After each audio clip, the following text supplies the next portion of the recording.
Let's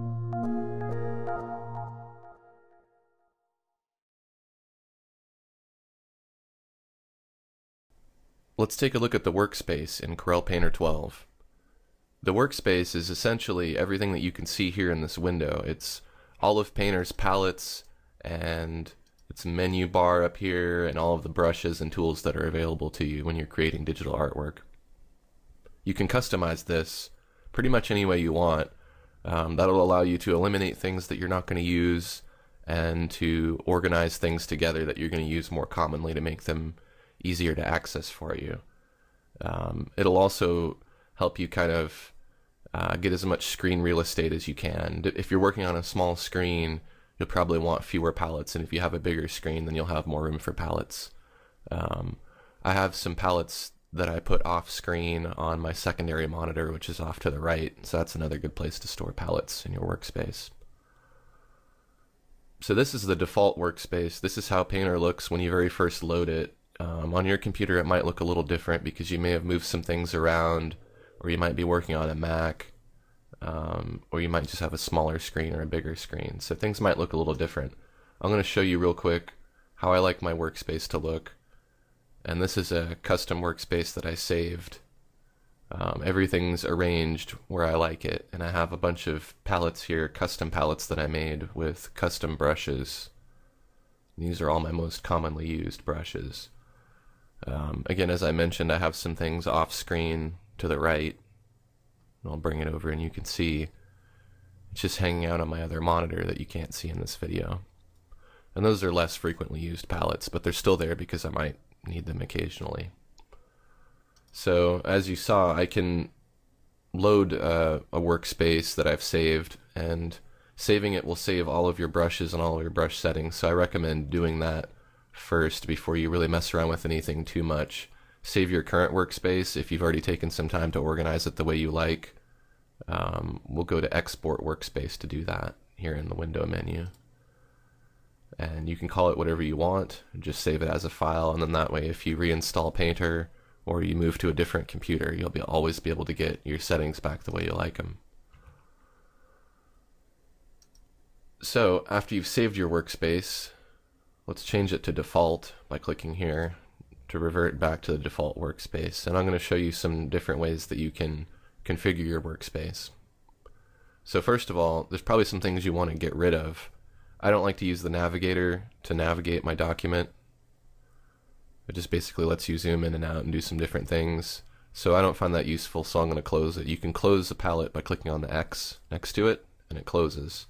If you accidentally close something and you want to get it back, everything that's in these palettes here is available to you from the window menu. So you go to the window menu and navigators right here, and then it comes back. But again, I'm going to close it. If you want to move palettes or palette groups, there's different ways to do that. A palette group is this whole grouping of tabs here, so you can move it by clicking on this top of the bar here and drag to move the whole palette group. If you want to move individual palettes in the group, you can click the name of the layer here, or the name of the palette tab here, click and drag, and you can pull off the palette. Now sometimes when you click and drag on these, they don't always move. It can be frustrating. You'll just have to keep trying until you get it. It may be easier to do with your mouse rather than with your tablet pen. So I like to move layers over here on its own, and I'm going to put channels with it. So you can drag a tab, and then you see you get this blue line that appears in different places. That indicates where the palette's going to be inserted. So if I wanted to insert it above layers, I could put it above layers, or I can put it next to it on the left or right. And sometimes it takes a little moving around of your palette. There's no real clear indication of where it's pointing to, so you just kind of have to let it hover around a little bit till you get the line to move to the right place. So there we go. I put it next to layers here. I'm going to make this palette pretty big because I use a lot of layers. And some of these palettes have submenus. You can get to them by clicking this icon here, and that'll give us some additional options for that palette. I'm going to scroll all the way to the bottom, and I'm going to set my thumbnail option to no thumbnail. What the thumbnail is it's just a little tiny image of what's on the layer that you're working on. and I don't really like there to be in any image at all, so I just put it on no thumbnail so I can see the maximum amount of layers at any one time. I like my color set libraries to be separate from my colors so that I can see these two together at the same time, so I'm going to drag this tab by clicking on it. And there we go. Broke it off of the palette. Now I'm going to drag it and insert it in this palette here. It's kind of giving me some trouble, but there we go. I got it. And I'm going to go to the submenu here for the color libraries palette, and I'm going to change this color set library view to medium. And that just makes all these little swatches bigger. I like it better that way. The mixer I don't really use. I'm going to go ahead and just leave it here and just switch over to color. Now if you want to collapse or expand a tab, you just double click on the name of the tab and you can collapse and expand the palette. So that's a good way to kind of get stuff out of the way temporarily. There are some things that are hidden that I like to use.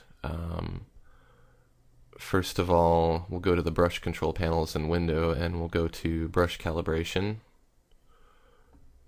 And you can see the little window pops up. So this is something I want to keep.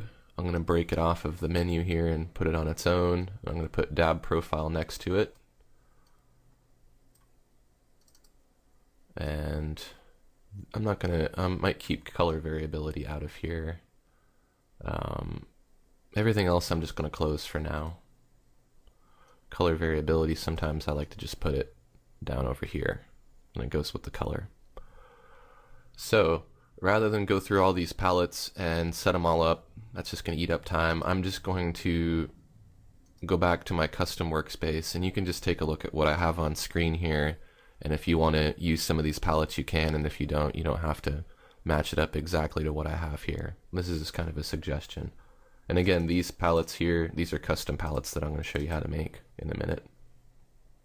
Paper palettes is good to have open. You're going to want that. So if you, after you've taken some time to customize your workspace, if you want to go ahead and save it, you can. So do export workspace, and you can just make a new file or save over the one that you have. Save that, and we'll be good to go. Let's configure some of the preferences. These are all the background functions of Painter, all the stuff under the hood. I've changed some things that saved with my workspace, but by default, this page usually looks something like this. Use a legacy brush resizing control is on. I'll show you what that does. When you resize your brush, in Corel Painter 12, if you have this setting on,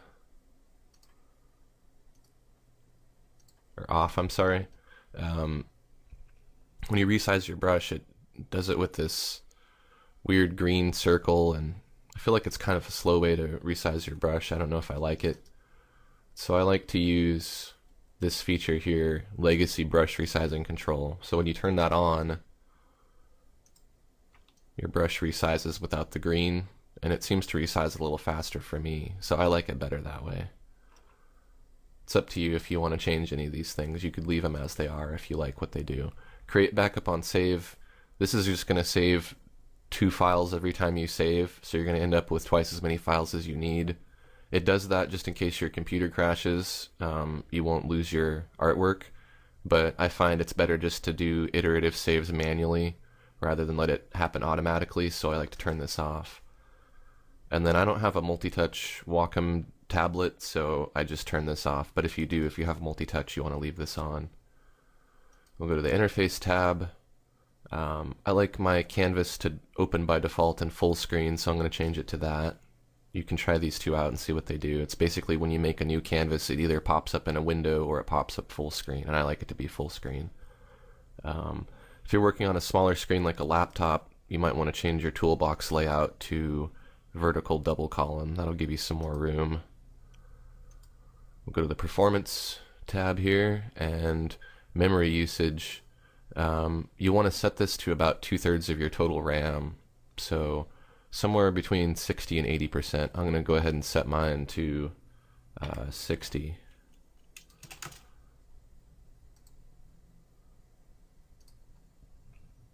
You want to make sure that you save some RAM for your background processes. Same thing with your multi-core usage. You want to use as many cores as you have available to you minus 1. So I have 4 total, so I'm going to use 3 for this. Scratch drive, typically you want this to be an extra hard drive. So if you have 2 hard drives on your computer, you want to use the one that doesn't have Windows or your Mac operating system installed on it. You want to avoid using external drives. They don't work as well unless you have like a USB 3.0 or something new. If you have a solid state drive, you could use that. That's what I'm going to do in this case. I'm going to select D, which is my solid state drive, because it works a little faster. Undo levels, this is generally at 32 by default. The more undo levels you have, the more it's going to impact your performance, so it might slow down Painter to set this number too high. I think setting it low is better. I like to set mine at 9, because then I'm not going to spend a bunch of time undoing. I'd rather spend more time doing. So you don't want to be dependent on going back and just constantly undoing and redoing. It's better just to be more decisive, so set this number low. These 2 settings I like to leave on. If you have some trouble with your screen when you zoom in and out, you might want to turn this off. Smooth objects when zooming. Otherwise, just leave it on. And then these last 3 tabs, there's nothing useful in there. So we'll just click OK. And then I recommend closing Corel Painter and then reopening it just to make sure all these settings take effect. And then also, again, once it reloads, we'll do export workspace so that we can save our workspace. And there, we've saved it. So now those preferences settings are saved, as well as your palette locations and things. So now let's take a look at just some basic navigation, how we get around the workspace and how we can use some of the basic tools.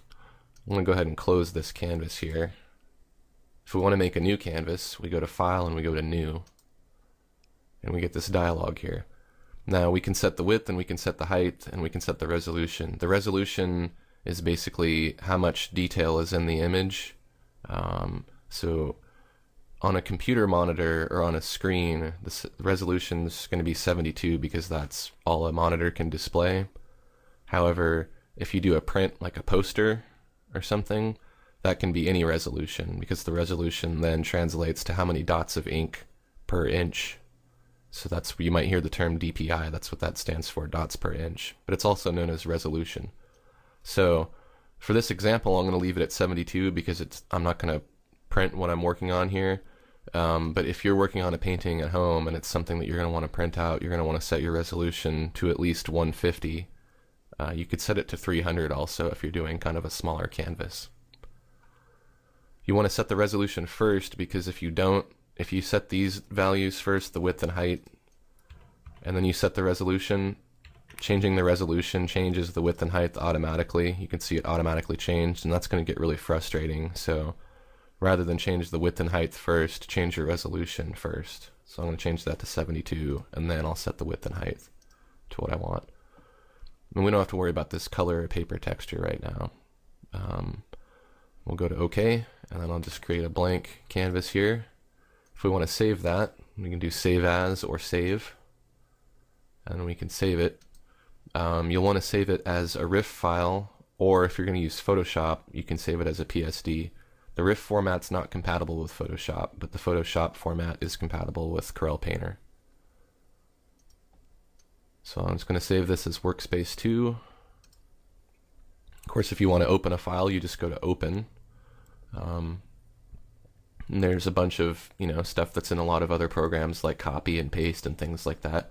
I'm not going to go through everything in the menu here because it would just take forever, but you can kind of browse through it and see what there is, and I'll go into more specifics in other videos for other topics. Once we've got our canvas here, if we want to be able to move around it, we can hold down the space bar on our keyboard, and that'll turn our icon here into a hand, and while it's a hand we can click or tap with our pen and drag to move our canvas around and reposition it anywhere we want. So that's generally the best way to get in and navigate, I think, especially if you're in close and you just want to move around a little bit. It's really easy.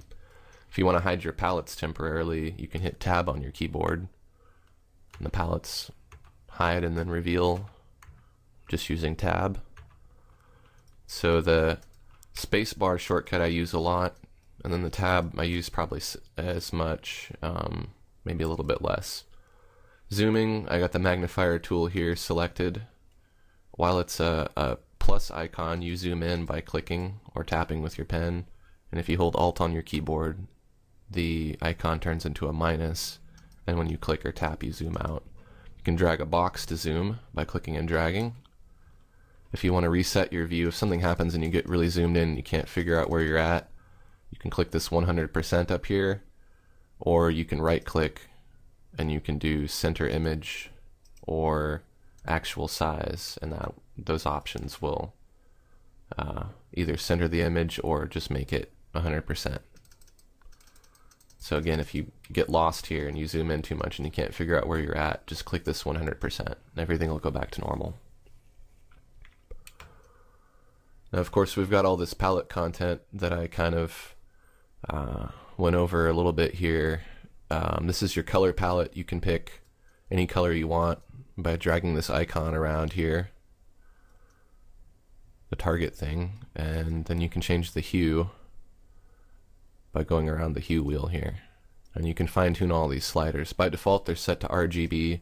This is a really hard way to pick a color, so if you want to change this to something more logical, you can go into the sub menu here and choose display as HSV, and now the hue is on one slider, saturation is on another slider, and then the value, the lightness and the darkness, is on its own slider. And it makes it way easier to pick a color, because then you can go, okay, I want a red, I want it to be brighter and darker. Of course, I've got some other palettes open here that I'm using. I'll go over those in just a second. Let's take a look at the brush selector so that we can start doing some test painting here. If you want to pick a brush, you click on the brush selector up here. It shows you all the categories of different mediums. So let's just go to acrylics and then bristle brush. Now, you should have a drawing tablet for this if you really want to get the most out of this digital painting program. You could do this with a mouse too, but you're just not going to have any pressure sensitivity. And what pressure sensitivity is if you push down really hard with your pen, you get a thicker line, and if you push down light, you get a thinner line. So I can do thin lines, I can do thick lines, and anything in between. So I'm going to go back to this acrylic brush, bristle brush. Okay. So that lets us pick different brushes. If we want to change the size of the brush, we can click right here under size, and we can slide this bar up to make it bigger. Or we can use the bracket keys on our keyboard. Those are the keys that have the little icons like this. Tapping those increases and decreases the brush size incrementally. Or the best way to resize your brush is to hold down Ctrl and Alt on your keyboard, and it changes your icon into this plus. Then if you tap down with your pen and drag diagonally, you can resize your brush on the fly. So I can make a big brush, small brush, big brush, any size I want. This is generally the best way to resize your brush. If you want to erase, there's an eraser.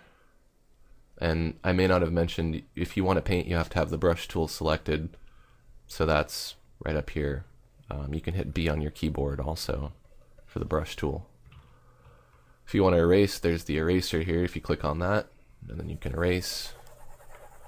If you want to erase everything that's on the screen, you can go to the select menu and do select all, and then you can go to edit and then clear. And that'll get rid of everything.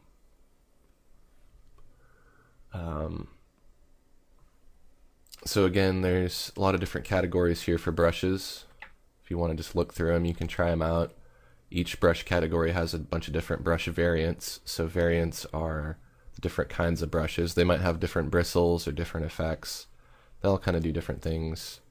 It's good to just go in and try it out and see what they do, and then decide which brushes you like and which ones you don't.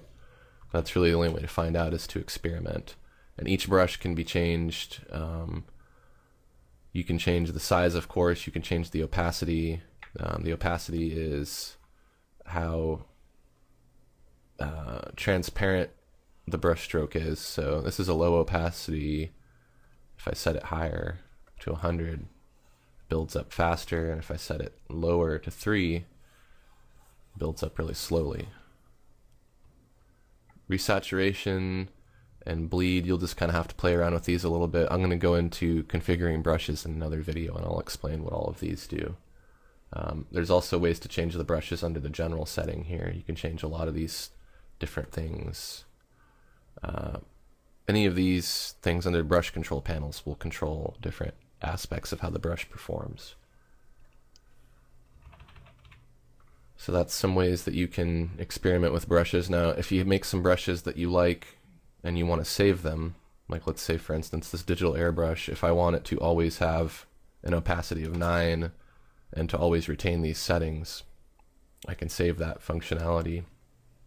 What you do is you go to your brush selector and you hover over and select the variant that you want to copy, and you hold down Shift on your keyboard and you just drag it out of there, out of the palette. And then it pops up here on its own. And now you can keep adding more brushes to that if you want. We can add this fine spray brush, select it, and then hold Shift and drag. It's better to drag it out on its own rather than try to put it in the palette first. So drag it out on its own and then hold Shift over the icon and drag it into the palette that you want it to be in. And again, you can keep holding Shift and dragging to reposition it wherever you want. You can move this palette wherever you want to, of course. And if you want to name this palette, you go to the window menu, and we go to Custom Palette, Organizer, and that'll let us rename a palette. So there we go. We've now saved a palette with some custom brushes. And these brushes will retain whatever settings you set them to. So I go back to this digital airbrush, you can see it went back to 9 and just saves whatever the last settings you used were. Now if you want to make custom brushes, so make your own variant, this is what you do. You change some settings, of course, like let's say on this digital airbrush, I'm going to make it function differently than it normally does. So I'm going to set it to pixel airbrush. So now it sprays out these little dots here, right?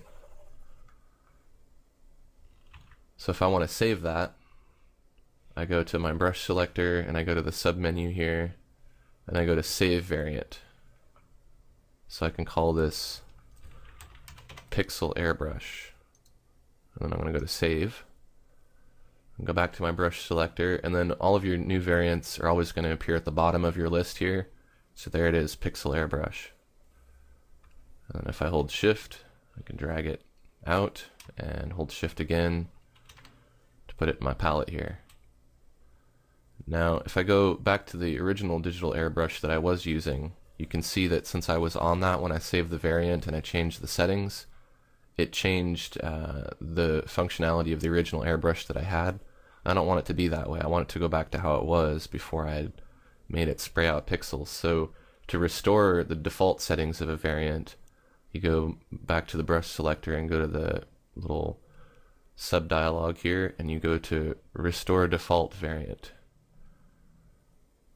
Now that will restore the regular functionality of that brush that was selected. So now this thing doesn't spray out pixels anymore. It goes back to how I like it. So I've got digital airbrush the way I like it, and then I've got the variant I made of it called pixel airbrush, and if I tap on that, you can see it's a copy of that brush, but it functions differently. So that's now a custom brush that I made.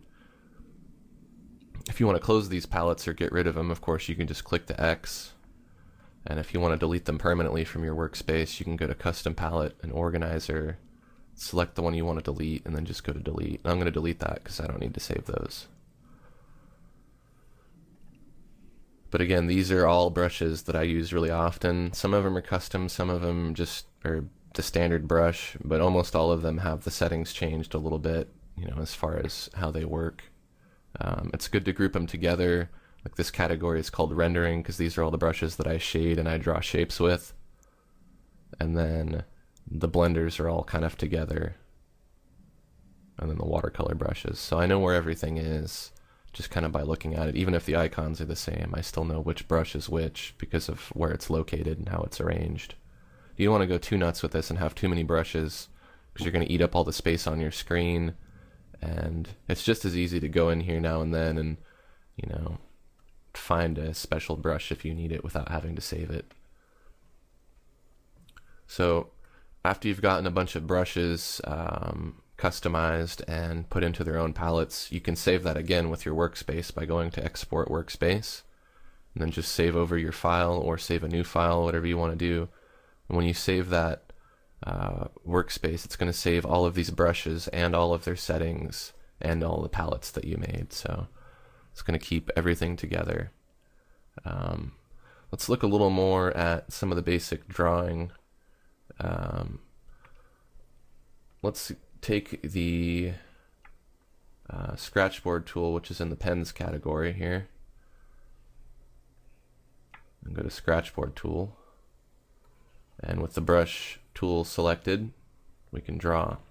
Now we can calibrate some of these brushes, which means we can change how they deposit color or how they perform based on how we like to draw. So you get to the brush calibration dialog by going to Window, Brush Control Panels, and it's all the way at the bottom, Brush Calibration. You want to toggle this on by checking the box, and then we can go to the submenu here to calibrate the brush. And we get this little dialog here, and it lets us draw some different strokes. Depending on what you draw in here and how hard you press down, it's going to change the sensitivity of the brush. So this brush, I like it to taper off to a point and then also be thick and thin really easily. So the best way to calibrate this brush is to go to the brush calibration settings, press down really hard, and then lighten your pressure. Try to get a line that's thick and thin at the same time, something like that. That way when you draw with this brush, it'll perform the same way. To give you a more clear idea of how that works, let's take the square chalk brush. So that's under chalk and square chalk. This brush and some of the other brushes work together with the paper texture. So if you have your papers palette open, you can play around with this. When you draw with your chalk here, it picks up this paper texture. So you can see if I change my texture to something like these dots here, see it's taking this texture and applying it. Now what would be best is if we could just get a really light texture here and not get anything like this where it's too thick. So if we calibrate the brush to be not very sensitive, it'll be easier. So again, make sure enable brush calibration is checked, go to the sub dialog and press down as hard as you can, not enough to break your pen, but you know, just to make a thick stroke like this. Click OK, and now when you draw with this brush, it's almost effortless to draw lightly with it. We could do that with the airbrush too, the digital airbrush found in the airbrushes menu. Make sure your opacity is set to 9. Enable brush calibration, go to your submenu here, and again push down really hard, make a thick stroke, and go to OK. And now when you airbrush with this brush, it'll deposit color really slowly, which is how I like it to work. And again, if you go to Workspace, Export Workspace, you can save your workspace and save these custom settings. It saves all your calibration settings too, which is really good. You may want to at some point rotate your page. I don't do that a lot, but it could be helpful to some people. You can select the rotate page tool down here, and if you tap and you drag, you'll rotate your page. If you want to reset it, just double tap, it resets it, and again you just tap or click and drag to rotate your page and then double tap to reset it. So I think that covers just about everything. In another video I'll look more at layers and how you can use independent layers to place some different objects and then move them around independently from each other, like so. But that's in my video about layers in Alpha, so check that one out. Have fun configuring your workspace, and don't forget to save it out as a file in case something happens and you ever need to restore it later. Thanks for watching.